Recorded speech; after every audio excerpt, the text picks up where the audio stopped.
Dear all, my name is Grzegorz Jankowicz, and this is a series of talks titled New European Canon. I'm conducting these conversations on behalf of Biuro Literackie, and New European Canon is a project carried out by Biuro Literackie. Its aim is to publish 21 books within 3 years. Actually, 7 of them were already published in Polish this year. 3 books of poetry, 3 books of prose, and 1 book for children each year.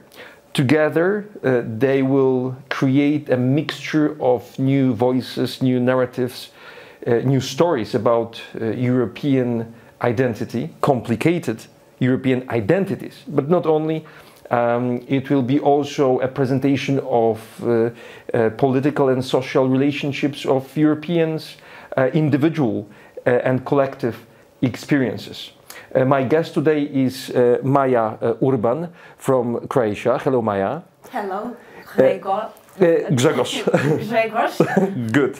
In response to my questionnaire about literature and community, you mentioned that you write neither for nor against the community. You added that for you the category of involvement, of engagement, fits the reader and not the writer. So, which category best fits the writer? Well, I think the writer should be writing for himself, not thinking about the public who you're writing for. You have to, well, I am trying to write for myself, not thinking about politics, about the society. Mostly, well, I'd say I write against the society and against the hypocrisy of the society, who usually doesn't let you be yourself, and has its own demands, telling you how you should form yourself and demanding actually what you should write. But if you think what about and how you will write that, then it's not yourself, then it's leading, well, perhaps to a prostitution of literature. We'll come back to this topic in a second, but I would like to ask you about the rhythm of your language. Is the rhythm of your poetic language more intellectual or sensual? Is it determined by the intellect or the senses? It's totally determined with the intellect.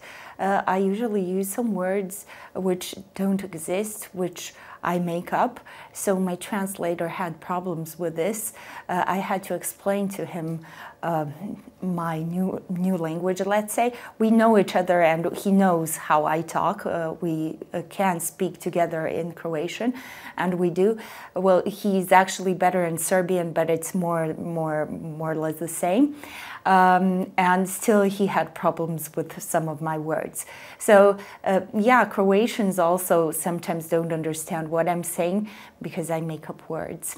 We should mention that the translator is Miłosz Waligórski, and the book was translated in a superb way. Seriously, it's a great job on his part, not to mention that this is a great job on your part.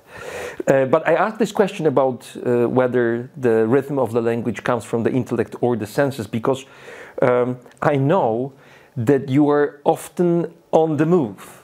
Yes, I am.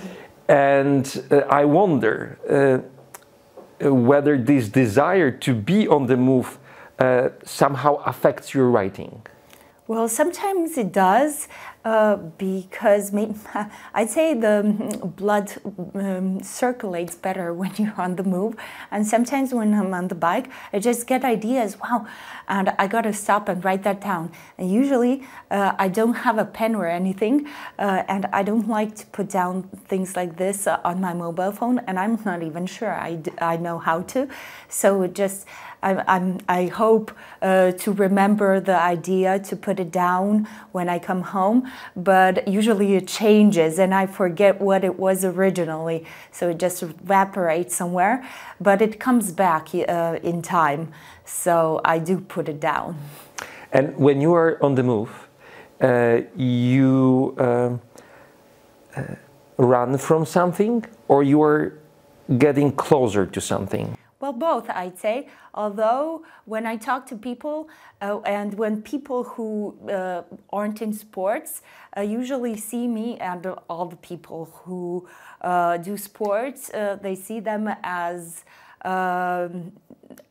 running from something. Mm-hmm. That's the first picture you get. But when you're running from something, you're also running towards a goal. Maybe the goal isn't, you don't see it yet, but there's something there. So it's just like searching for something that you don't even know what is it there. And you don't even know what you're looking for. But it's kind of a vague thing, like a ghostly appearance, let's say. In the opening poem of your book, we find the following invocation. It's an invocation to Maja. Yeah. Maja, do not attach yourself to your native language. Who or what directs these words to Maja? Whoever is Maja. Oh yeah, that could be my alter ego. Mm-hmm. I sometimes write like this, like writing to myself, telling myself what to do, knowing what I should do, but still I'm not doing that. Like another me who knows better is telling the little me who is stuck somewhere and not being able to move, what to do. Mm-hmm. Or where to go, or how to think. So there are, let's say, two me's. One knows what to do and can't react, can't do anything, and the other one doesn't know or feels it, but somehow she can't. Another quote. I know that a new language will come. It will point you out. It will save you, but at the end of these lines, there is a question mark. So, do you believe there is a possibility of creating a radically new poetic language that will save us? Well, yeah, I do. But here I'm referring to other languages, like foreign languages. Mm-hmm. Well, in college, I studied Hungarian and Latin, and well, I love all kinds of languages, and wherever I come, immediately I have to know some basic phrases. Languages are just wonderful, and this was written in a phase when I felt my languages aren't needed, and it's still like that, but I'm just over that phase. I know I'm not, my capabilities aren't needed, so I'm working and moving in places where I just feel comfortable. Well, yeah, when I came back from Hungary, I was on scholarships, and I thought when I come back to Croatia, I'm going to be translating, and I'm going to be all in literature and writing magazines, editing, whatever, but it didn't turn out that way, and that's where this came from. So I speak some languages which are actually absolutely not needed. Oh, you think you say that those languages were of no use for the community? For the community. Yeah. Supposedly they need you. For example, Latin in school, but then you're out of work and you're looking for a job, and there's nowhere, nothing, you can't find it with any of the, and it's not like I'm stuck with one language, for example, English, because everybody speaks English, so I'm not looking for a job with English. I have these special little, almost died out languages, and you just can't. But do they help with writing? Yes, I do. One language and the other one, Hungarian, alive, but quite difficult, with a lot of peculiarities. Yeah. Does it affect your writing? Absolutely, and I think these new words I'm making up come from that, because especially Hungarian, it has a special system. It works in a different way than our Slav languages do, and all the languages I learned and got in touch with till Hungarian. So, and it's really interesting.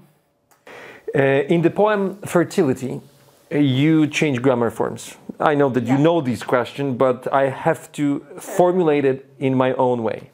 You change the grammar forms from feminine to masculine. And in interviews and comments, you assure that this is a purely grammatical issue for you. And I believe you, that certain words sound better for your ear when they have masculine ending. But you know perfectly well that this is never read and perceived as a purely linguistic experiment. That your poem enters a battlefield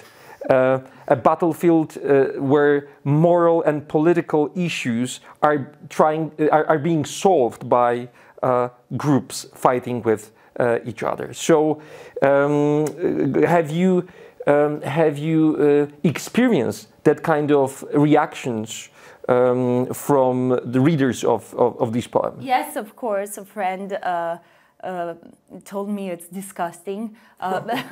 Yeah, a male friend, of course, that I'm writing in masculine. Said, well, okay, just don't read it. I think that's a solution. And yes, but I'm glad that people ask me this. That means they actually read a poem. If you ask questions, that means that you're involved and that you're thinking about it. And that's my goal, to make people think about things and to ask questions. And well, later on, while talking to people, I realized that it's also provoking. Mm-hmm. I guess I was trying to provoke in an unconscious way with this change of genders. It's a very good way to provoke the imagination of the reader. And I have to tell you, you cannot know about it because you do not read Polish, but there is a short story written by Polish writer Natasza Gerke. It's called A Visit, and it's about a male character taken to a gynecologist. Very similar to the partial story of your poem. Sounds good. It's really very kicking. You know, it sends an impulse, especially to men. And I hope that after reading your poem or a short story by Natasza Gerke, something will switch in minds of the readers. From your conversation with Miłosz Waligórski, I learned that your favorite Polish poet is Adam Zagajewski. It would be difficult to point out any similarities between your way of writing and his way of writing. So what is interesting for you about his poetry? Oh, it's so intellectual and at the same time it's so gentle. I didn't read a lot of his poems. I didn't even find a book translated. Oh yeah, there is a book translated in Croatian, but if it's on my list, I gotta get it. So I didn't read the whole book. I usually read those poems on Facebook. There's this group with authors, so it pops out every day. So that's how I read poetry, unfortunately. One can get no satisfaction from studying Constitution. Oh yeah. These are your almost your words. I paraphrased one of the poems. One just has to pass the exam and forget it. That is what you wrote. And yet the same poem says that one has to learn Constitution by heart over and over again. And I had this thought after reading this piece that maybe the solution would be to change the Constitution instead of learning it over and over again. Yes, you actually can't learn it. It's so stupid and stupidifying that it's just there, and you have to, as if it's a thing that you have to inhale or put it in yourself, or as if the learning of it is like an operation, a very painful one, trying to become one with something that is totally strange and not fitting you.